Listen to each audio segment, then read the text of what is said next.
Morning. So there are a bunch of empty spots if you want to move around so you can see or hear better. Just make yourself as comfortable as you can. I hope everyone's warm. Always a good question in the Zendo. Is everyone warm? Do you have the blankets you need? Welcome. It's really good to be back. I had, at the tail end of things, I had a little bout, my fourth bout with Lady Corona, who seems to really love me very, very dearly. 4 times the charm. But I was away for a month working on a writing project. I have a book deadline. And it was really, I had to get away because I had to focus. Right? I had to really drive my attention into this project and just clear the decks as much as I could and dive in. And it was a slog, but what happened is what tends to happen to me, especially when I'm writing under deadline, which is, I press into it and then the focus, something happens, right? Mm-hmm. Something happens and I get pulled into it. And I wish I could say that I enjoyed that process. I was describing it to a friend of mine, that it feels like there's like this black squid that attaches to my face and like pulls the words out. I'm only being slightly melodramatic. It really is a highly unpleasant process. And totally compulsive and like just... And yet, that's when it's working, right? So some of you may be familiar with the positive psychologist Mihaly Csikszentmihalyi. I think I am pronouncing his name correctly. The guy who wrote Flow. Is familiar? Yeah, that guy. The C-S-Z. Csikszentmihalyi, yeah.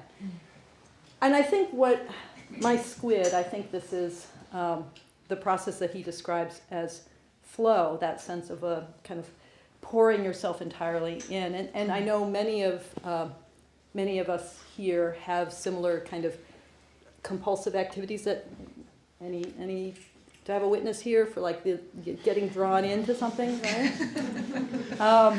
So he describes flow in ways I can barely recognize. He says, the best moments in our lives are not the passive, receptive, relaxing times, although such experiences can also be enjoyable. I'm quoting from his book, Flow. Such experiences can also be enjoyable, those passive, receptive, relaxing times, eating bonbons and watching Netflix, right? Okay, lovely. Especially if we have worked hard to attain them. The best moments usually occur when a person's body or mind is stretched to its limits in a voluntary effort to accomplish something difficult and worthwhile. Mm. So that sense of it being enjoyable, right? The sense of being stretched, I get. The sense of it being enjoyable, not so much, me and my squid face thing. But in fact, during this month, I really came to realize something important. I remembered, that the ancients had these deities they called the muse, the 9 muses in sort of Greek and Greco-Roman kind of mythology, this idea of these deities that, you're sitting down to do something and you go, sing in me, O muse, right? And I thought, I got to up my devotional game, And I'm saying this quite, there's something here that's really important, that those goddesses that the ancients prayed to, made offerings to before and while and after that they created or did some intensive activity. I started to think that, just the idea of maybe lighting incense was not quite enough, or that maybe the way I was understanding the small little devotional practices I have around any kind of creative endeavor, that they weren't really enough. I often think about those practices, and maybe you can relate, as like, gratitude, to have the time and space to do something that feels worthwhile, or like an offering, like working with my own self-clinging, like I offer this up. And that didn't quite wasn't quite doing the trick with the squid, because I realized that actually what I was needing was something protective. That this flow state, Csikszentmihalyi's idea of flow, which is really a kissing cousin to what we call in Buddhism samadhi, a state of absorption in the light, that is something bigger than me. And it's something that I need support with while encountering. And I remembered further as I was grappling with my squid, something that the poet Mary Oliver wrote in one of her essays. She said, attention, right, that attentive, absorptive state, attention, she said, is the beginning of devotion. Attention is the beginning of devotion.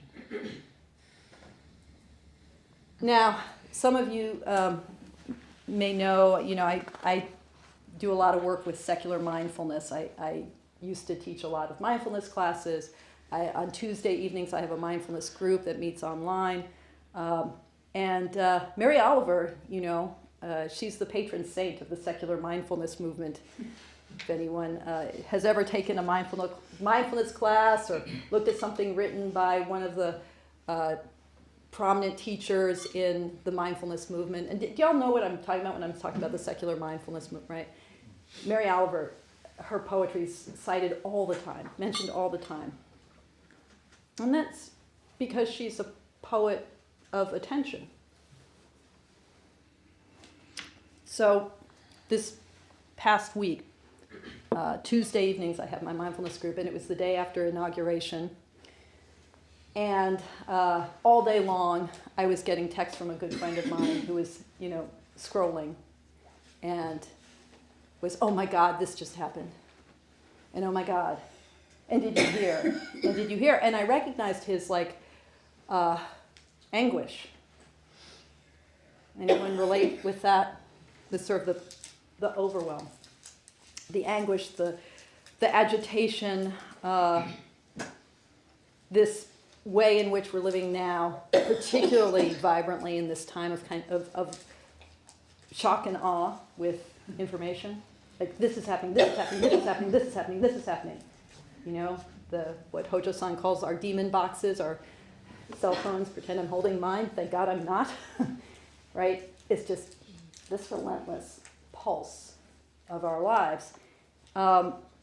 And so I took that whole experience, me worrying about my friend, I took that into my mindfulness group, and I found myself talking to my peeps in that group about this process.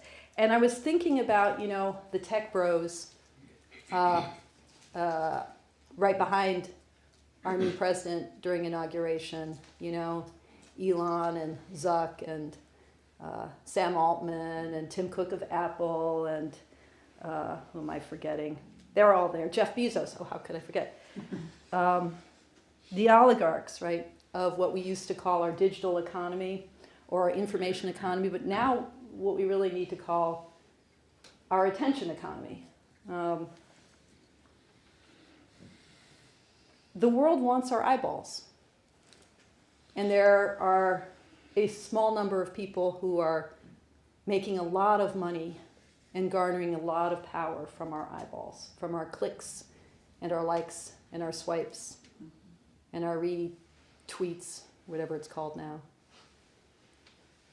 The world wants our eyeballs. So I found myself wanting to talk with my mindfulness folks about this. And I'm going to say a little bit about mindfulness and about that practice because I think it's helpful for all of us to think about. And the very next day, I learned in my inbox, right? In my demon box, in the inbox of my demon box, I got notice of Chris Hayes, the political commentator, who's coming out with this brand new book called, I think it's being released in 2 days or something, called The Siren's Call. And Chris Hayes, there's some excerpts you can read online in various places. One of the quotes that stood out to me from that new book, the subtitle, The Siren's Call, the subtitle of the book is How Attention Became the World's Most Endangered Resource. Okay? And he says, the axiom I want to drive home is that information is infinite and attention is limited.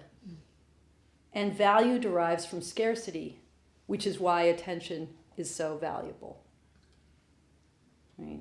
Information is infinite and attention is finite, and value derives from scarcity, and that's why attention has become so valuable. The world wants our eyeballs. So I found myself talking to my mindfulness peeps about this, wanting to offer something to them, to myself, you know? I mean, I don't know what it's like for other folks who are in teaching positions, but I'm always teaching to myself, right? I'm always trying to offer medicine to myself. I found myself talking to them about something that in mindfulness circles, when we're introducing folks who aren't Buddhists or aren't even Buddhish, you know, are not like drawn to the Buddha Dharma per se, they're coming for like some just support in a secular, non-sectarian context. When we're introducing them to the practice of like a day-long meditation retreat, something like our Zazen Kai, right? We talk to them about noble silence. And one of the things that noble silence they kind of get, they're like, okay, yeah, it'd be nice to not chatter all day long. But where folks get really tripped up is the idea that if you're on retreat and you're dropping into noble silence, into that practice of letting go of the chatter, that you also want to avert your eyes. You want to like lower your gaze. And if any of you have come to retreats here at Buddha Eye or gone to any other kind of, even a mindfulness retreat, you may have encountered that like people they're not looking around, right? People's eyes are kind of lowered. And that's always very challenging to explain. Like, why can't I look at people? Why can't I look around? And so the teaching that comes up in mindfulness circles, which I learned when I was training as a mindfulness teacher, is to talk about custody of the eyes. Well, it's actually a very old Catholic teaching, St. Francis of Assisi, and its history, the idea of having custody of our eyes, like being safe, like taking care of our eyes, like becoming aware of what we're doing with our eyes. The history of it is not so, it's a little bit, because it's all tied to kind of a purity culture and like, don't look at the sexy beings out there and don't get lustful and don't grabby, you know, don't do that with your eyes, don't build desire, be careful about the indelible marks of the universe that come in through the eyes and blacken the soul, right? Okay, that may be sort of the origin within a very kind of dualist setting of the notion of custody of the eyes, but it's a very valuable framing, I think, this idea that, yeah, these peepers, valuable resource. How do I take care of my eyeballs, right? And eye here, eyes is, you know, just it's like, what do I want to say? It's kind of a stand-in for all of the senses, all of the sense gates. So if the eyes aren't receiving light, but the hands are grabby, right? It's all the same, right? The ears are grabby. How do I take custody of that? So I found myself saying to my peeps, don't let them hijack your eyeballs. Resistance begins here with these peepers. Secular mindfulness, and this is my little kind of nugget about this teaching. It's all about attention, right? It's very straightforward. It's a very, I think, very skillful set of teachings that have evolved in the modern era, picking up from the Buddha Dharma, but also kind of in the soup of neuroscience and contemporary psychology, thinking about the nervous system, thinking about trauma, the psychological teachings about trauma-informed care that are really in the kind of in our milieu nowadays. Thinking about, some of you may be familiar with polyvagal theory, like just understanding what the nervous system is and how we live in a world that activates it, that triggers it. I was reading a recent article by a neuroscientist whose primary research is, in fact, on the eye. This guy named Richard Krasilus, who works at the National Eye Institute. I didn't know there is such a thing, but it's part of the NIH. I mean, it has been part of the NIH. We'll see what happens with any of this stuff. But so, he really speaks for this whole kind of movement within contemporary psychology, mindfulness teaching, trauma-informed theories. He's saying, well, what is cognitive science? He's saying, well, what is attention? And what he says is, attention is the set of evolved brain processes that leads to adaptive and effective behavioral selection. It's the set of evolved brain processes that leads to adaptive and effective behavioral selection. Okay, what he's basically just saying is attention, we have to understand from an evolutionary perspective. This is something I really value in the discourse of what it means to pay attention. There's a kind of healing that happens in mindfulness circles for all of us who find ourselves so, like my friend texted me, so jostled and jangled by what we call distraction, the way that our minds get pulled, right? A lot of people who come to mindfulness classes feel a lot of shame about the fact that they can't relax. They can't relax, that they're stressed out, that they can't focus, that they can't read books anymore. They used to read books, they can't read books anymore. There's a lot of shame around this. And this kind of movement from cognitive science, I think, is super helpful because it normalizes as a evolutionary biological fact about us how our nervous systems work. That, we are evolved, that our brain processes are designed for maximum survival. What we call distraction, like, good thing that we're distractible, right? Good thing that in evolutionary times, in the backety-back cave person, hominids on the savannah times, our brains were such that if a twig cracks behind us, oh, threat, and our whole body gets hijacked, our entire nervous system gets ramped up by threat. But equally important, that our entire nervous system gets hijacked, ramped up by the possibility of reward. Oh, look at the berries over there. So it's like, oh, saber-toothed tiger. Oh, berries. Now we have our demon boxes. They ding. Is it a threat or a reward? We don't even know anymore, but something, right? Oh, ding, notification, right? This is how we're built. We're hardwired for this. We call it distraction, but it's just our brain functioning for maximum survival. And how our culture has evolved, technology has evolved to hack that system, right? The world grabs us by the lapels, reward or threat, and we get that dopamine burst, baby. We're hardwired for this. So, a little bit of neuroscience, that was like, my three-second neuroscience tour. A little bit of neuroscience is very, I find personally, it's validating. It's like, nothing wrong with you. In fact, your brain is doing exactly what it was made to do. And so folks come into a mindfulness class, and we offer a little bit of neuroscience, perhaps. And then we teach meditation, right? Because the practice, especially at this sort of very fundamental level, which we all do in this hall, by the way, these are the fundamentals of Zazen, insofar as Zazen can be described as a meditation practice, which it can't be, but insofar as it could be, right? This is what we do when we meditate. So, this idea of like settling in,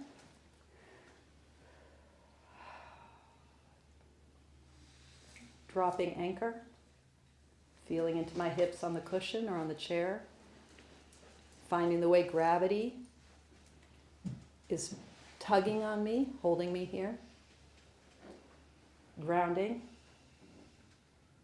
and then again and again and again coming back here, right?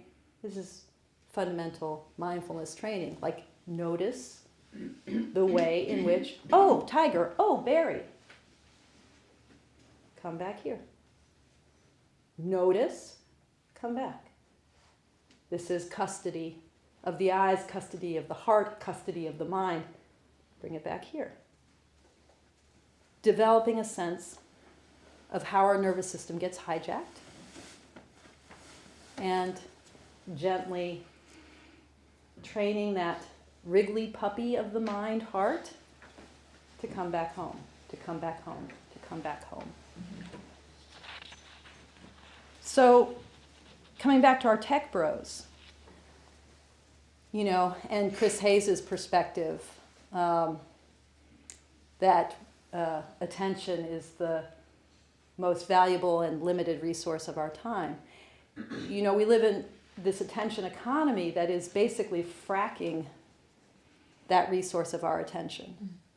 Does that metaphor make sense? Fracking is like, let's extract all of the goodies and leave the earth, the bedrock of the mind, body, heart, like quivering jelly.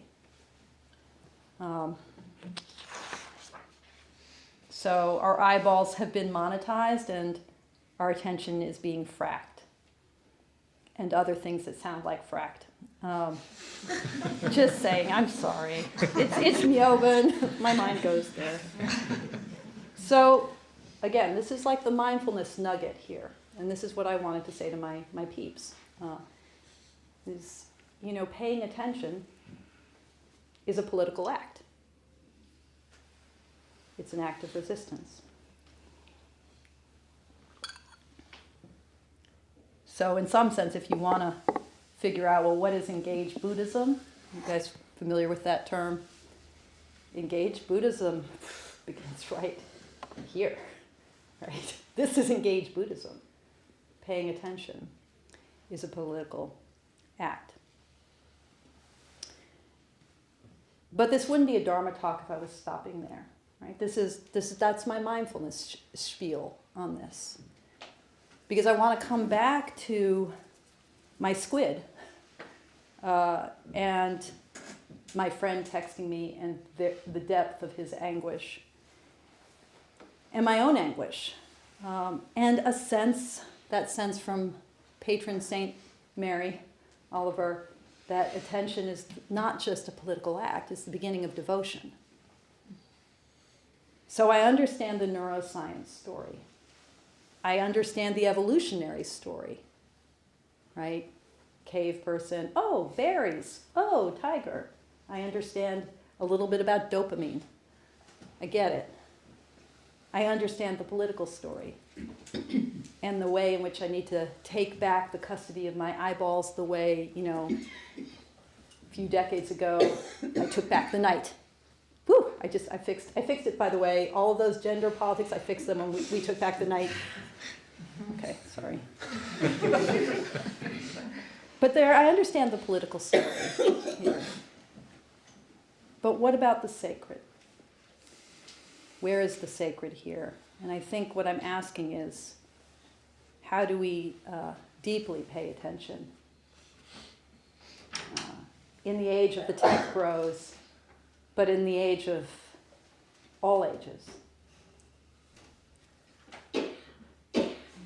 And the reason that it is possible to monetize our eyeballs is because we want not just to live, not just to avoid the tiger or to find the right berries, but we want to know.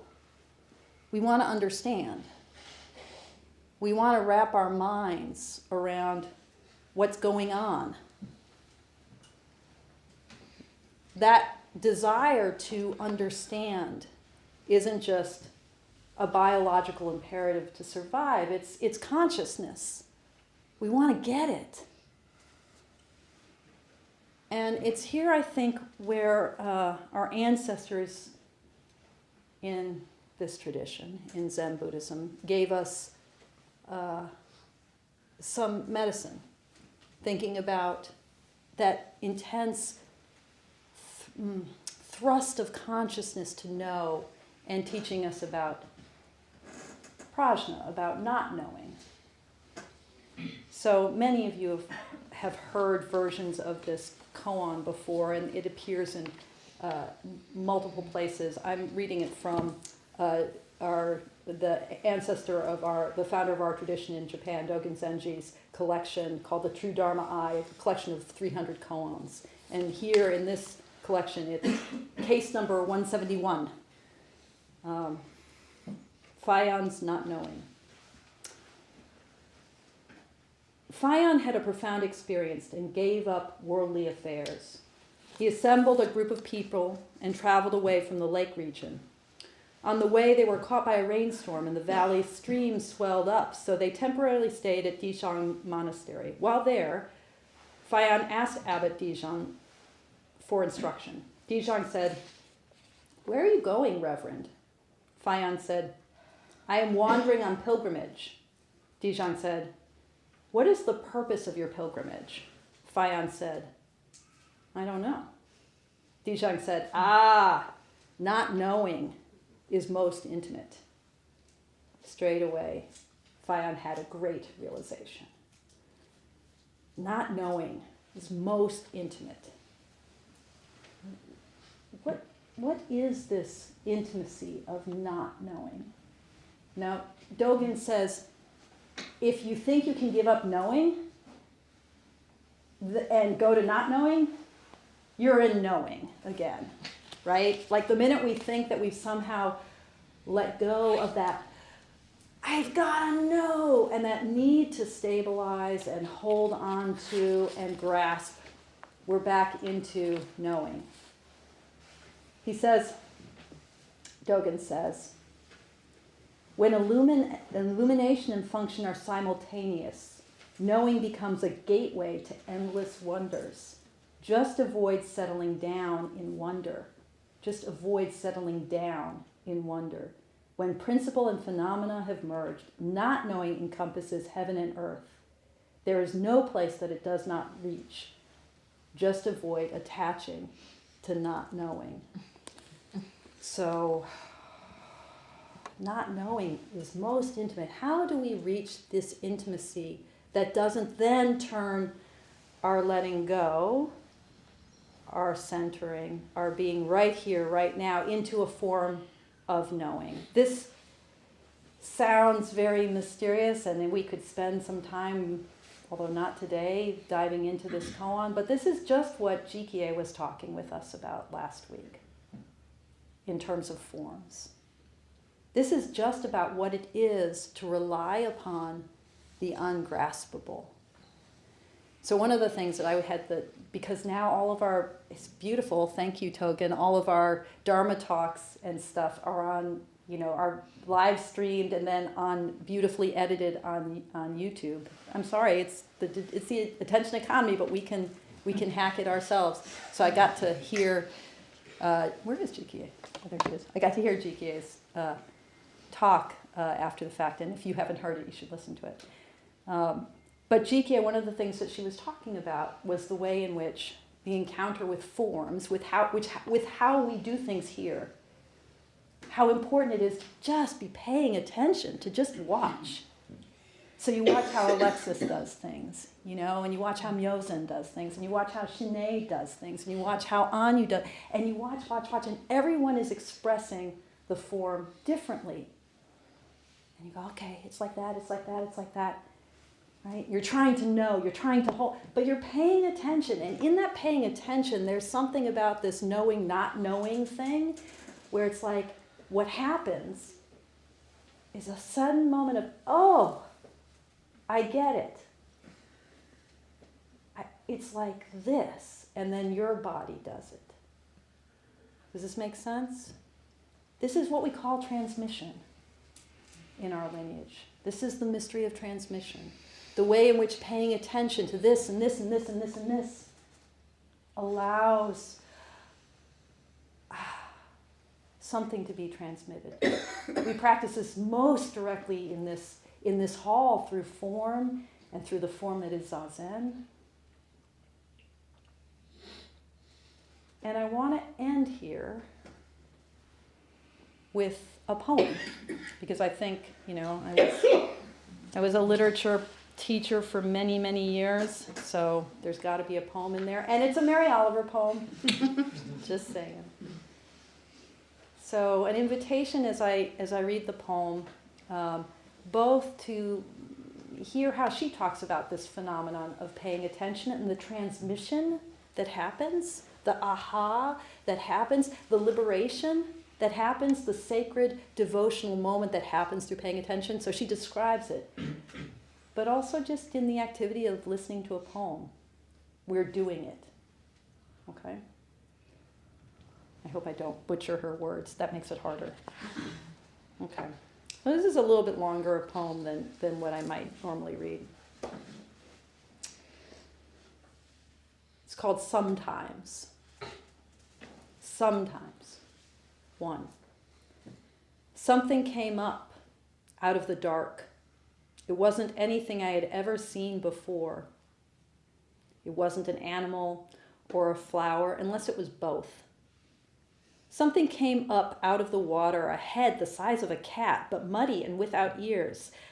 I don't know what God is. I don't know what death is, but I believe they have between them some fervent and necessary arrangement. 2. Sometimes melancholy leaves me breathless. 3. Later I was in a field full of sunflowers. I was feeling the head of midsummer. I was thinking of the sweet electric drowse of creation when it began to break. In the west, clouds gathered, thunderheads. In an hour, the sky was filled with them. In an hour, the sky was filled with the sweetness of rain and the blast of lightning, followed by the deep bells of thunder. Water from the heavens, electricity from the source, both of them mad to create something. The lightning brighter than any flower, the thunder without a drowsy bone in its body. 4. Instructions for life. 4. Instructions for living a life. Pay attention. Be astonished. Tell about it. 5. 2 or 3 times in my life I discovered love. Each time it seemed to solve everything. Each time it solved a great many things, but not everything.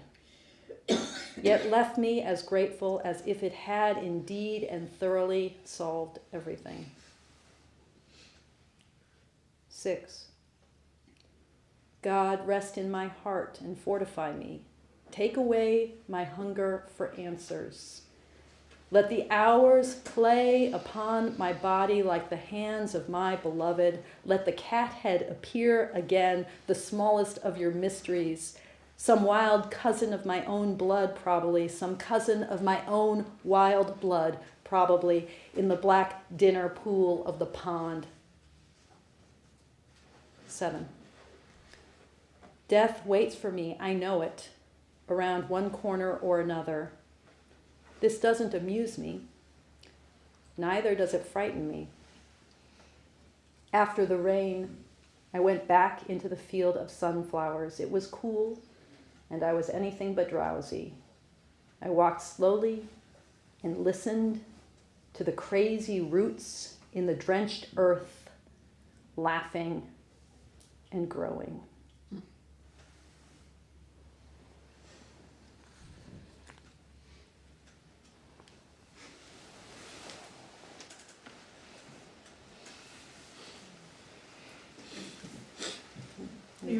Yeah.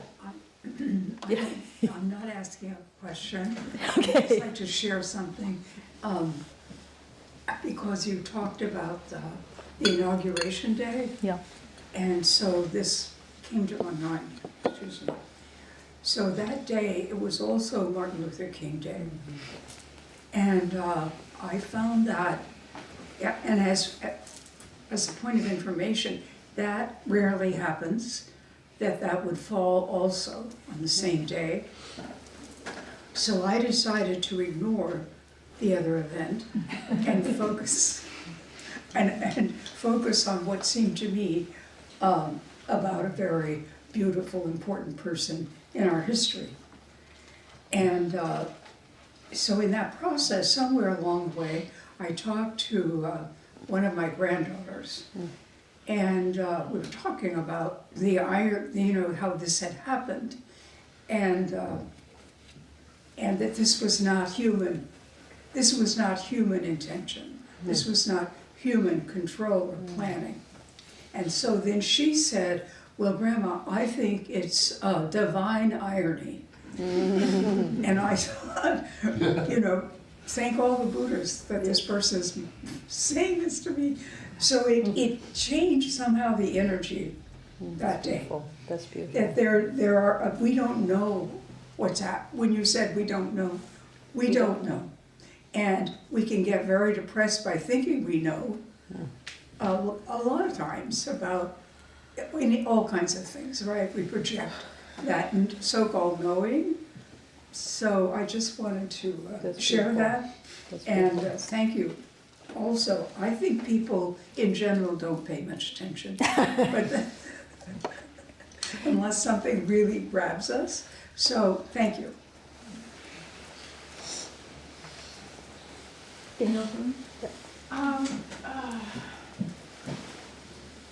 So I've been working with people for 40 years, and the issue of this attention suck keeps coming up, and it's one, box after another, right? 40 years ago it was, I can't get my kids to school because I can't tear them away from the television, and I would suggest, did you consider turning it off? Right, and that seems very, and it keeps going on. Now they can't get their kids off the thing, but they're not off the thing either. And one of the things for years before I quit my agency job was I'd ask at an intake appointment, I'd ask at the end of this family intake, I'd say to the kid, what would you like to change if you could change anything in your family? And the child, about a third of the time, would say either I wish my dad would stop playing video games and pay more attention to me, or I wish my mom would get off social media and pay more attention to me. So my question is, what is it that keeps us from turning it off? Dopamine. Yeah.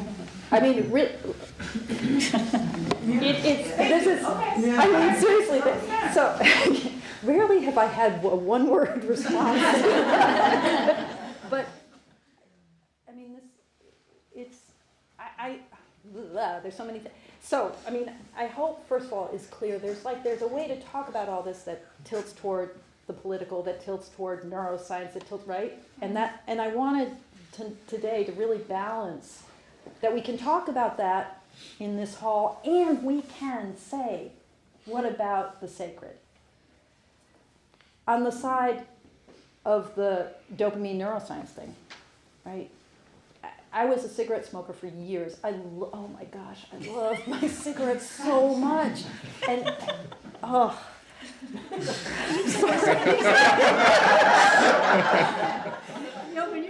when you talk about cigarettes, you always talk about how much you love them. I know. I don't love them anymore. There we go. But I know that feeling of like the alarm goes off and you can't get out of bed, and if you were me, you lit up a cigarette, right? Okay. No, you don't have to raise hands if you can relate. But now, what I have to fight is the impulse to pick up my phone. This is how, physically, right? It is dopamine. This is addiction. And so addiction is incredibly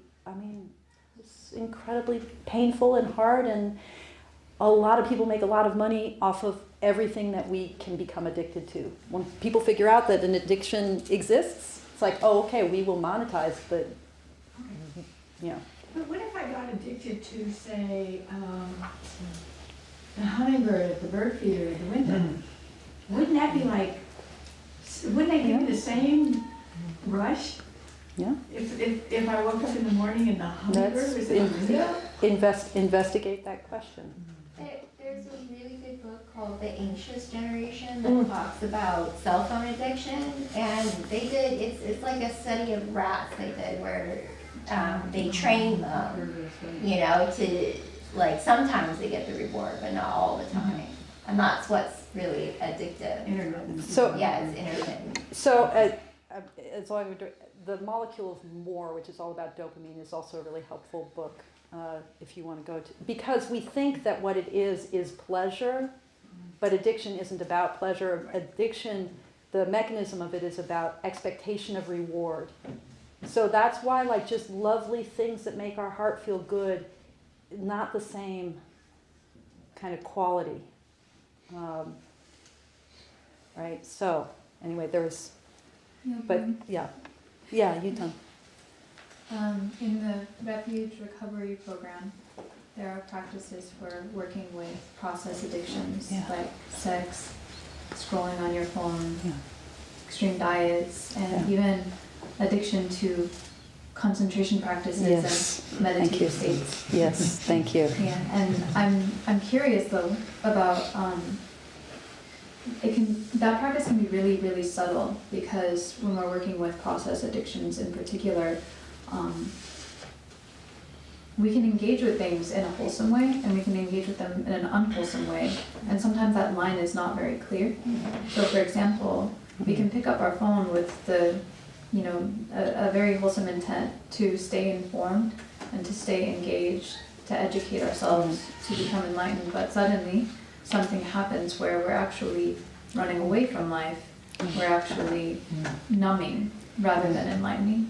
And I'm curious if you could speak, maybe from your own experience or experiences you've heard from others, about what are maybe some of the mindfulness bells that can wake us up to when we have crossed that line into unwholesome engagement rather than wholesome. Like, what are some of the feeling tones, like what are some of the signs that we can look for that we're actually doing something unhealthy? Yeah.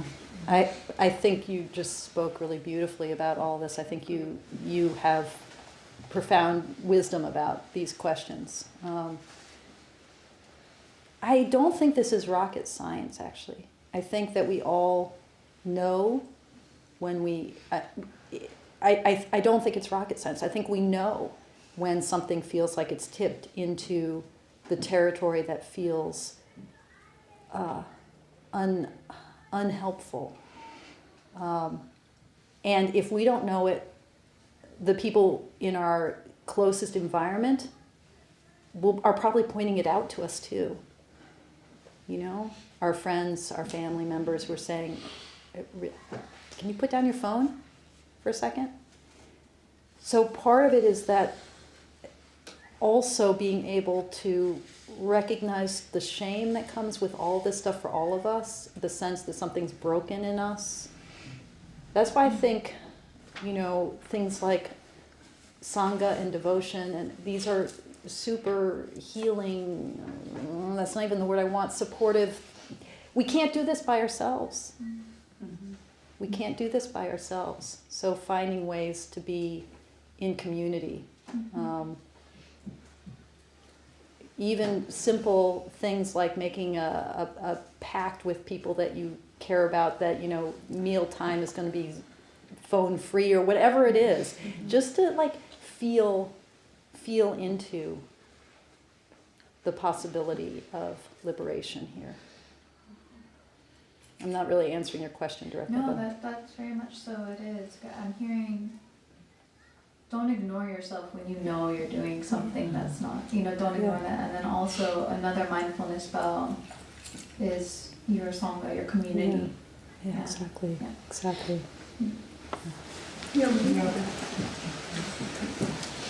I really appreciate this. I've actually taught my students this, and you added so much more that I'd like to go back and teach them. But I was thinking about how much grace like that was that you offered, that it's not about something wrong with us. And then recently I was watching a trauma expert, Gabor Mate was talking about how we have, from bonding with our parent, right, we have these endorphin receptors for connection and co-regulation, and that that really, a lot of times, what we're looking for is that. And dopamine is these dopamine hits are our replacement for, and that's what we're really seeking. This Tom's question kind of reminded me of that what we really want is connection with each other, right? Like that connection and belonging and love. And like to be seen for who we are and not who we pretend to be, to belong, like these things. Yeah, beautiful. Yeah. Myobun? Yeah. Thank you for the way that you couch the talk in your work is really helpful. And my question is about work or the workplace, I suppose.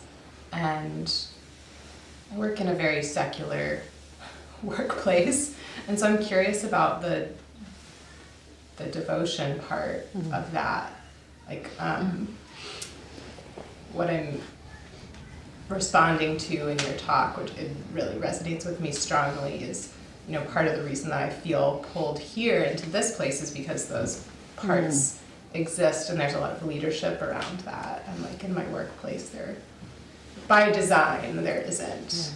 And so I'm curious about whether that's all up to me there, or sort of what is the, I have some thoughts about how to work with what you were starting to talk about with devotion, but I'm just curious about that. What are your thoughts about how to work with it? Well, I think the most important part of the work that I do is like directly with people, and so just the centering prior to being with them, and maybe there's something there that I mean, on the other hand, like I work in a place where we have to pay attention to all the information. I'm expected to be an expert and provide information and guidance to people, even in the not knowing. So it's just an interesting positionality. And you know, I mean, our world isn't really set up that in a way that's conducive to human flourishing. Have you noticed? Right? So, I mean, there are a lot of, frankly, they're just hacks. There are a lot of mindfulness hacks for how to become centered in the workplace that are, as, you know, people putting stuff on their computers that, like, you know, Yuton's language from Thich Nhat Hanh of the mindfulness bell. Like, what, you know, how do we bring into our workday things that remind us of our true home? Thresholds. I've for a long time have been like doorway practice, super important, just becoming aware of going in and out of doorways and using that physical movement through space. These are all, though, they're all hacks. You know what I mean? They're like, and so at a certain point, each of us reaches moments where we're like, can I still do this? Because it's not conducive to our flourishing. And so knowing, and it can be terrifying to know what you know. And this goes back to Yuton's question about, you know, like finding the place, the dividing line between wholesome and unwholesome. It can be terrifying to know what you know, because you think if you lean into how unwholesome it feels, then you're going to have, like, your whole life is going to be upended, and now you're going to be. No, you can just know what you know and just let yourself softly touch into it. You know, I think what's very, at least in my own experience, what's soul crushing is the compartmentalization that we do. So the most important thing is to find ways to know what we know. Does this make sense? Mm-hmm. Not to think, oh, I'll just have more work-life balance. What the heck is that? It's like, no, I'm unbalanced. This is unbalanced. I am feeling unbalanced. Okay, fair enough. Okay, let me just soften into feeling that. So, No, it's a great question. Can you speak to, like a year ago, I heard Edro say something about, the Buddha and being a renunciate, and then the day that he awakens, he never spends a day alone. Yeah. And related to that kind of awakening and be able to see things in others that they cannot yet see in themselves, and whether that's our own projection, but to be able to see and see the pain that comes from that in others, and the impossibility of being the mirror that shows them. And when you're talking about like the attention and the dopamine, the like opposite, and the loneliness that comes from seeing those kind of walls that that feel like they exist everywhere, and often in like our deepest, closest loved ones. Thank you for sharing that, Alexis. I have two thoughts. So one thought is, it is heartbreaking. Like, this human life is heartbreaking. Just is. Again, aforementioned Sangha, important, right? Because it's heartbreaking. We can't do it alone. So the more we wake up, the more we go, ow. Yeah. So this is my experience. But we also maybe can do that more because our capacity is, we're not as alone on some level. Right? Mm-hmm. That's one thing. It's just freaking heartbreaking. No sugarcoating. But the other thing I want to say, and I think when Hojo-san is teaching on the Lotus Sutra, I think, first of all, this will be, what it means to not be alone. That's one of the key themes that's in that sutra. But also the time frame of Buddhism has been so, like 100%, we're all awakening. And that recognition that each of us and all the people we know and love, and all the people we don't know and don't love, they have their destinies. They're completely authentic, independent destinies, and they are on the path. And it is none of my business. I mean, I say this like if it's your child, it's like it is your business, but it also isn't your business. Like how long it's going to take for them to get there. And really believing that, really taking that in, has been deeply nourishing for me, to really trust that that being has their destiny, and their Buddhahood has been predicted.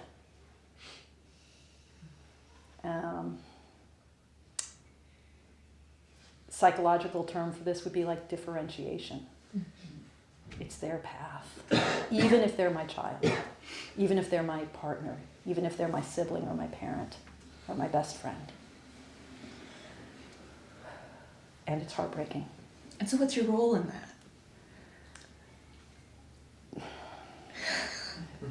Well, so the being that is most prominent for me in this is my sibling, one of my siblings. And yesterday the phone rang, it was him, and I'm like, oh. So my role was, I'm super irritated. It's just, my role is constantly trying to show up, constantly trying to be differentiated, constantly trying to love, constantly just intimacy, not knowing. That's intimacy. It's not a satisfying answer. Well, that's perfect. All right, we'll end on that note.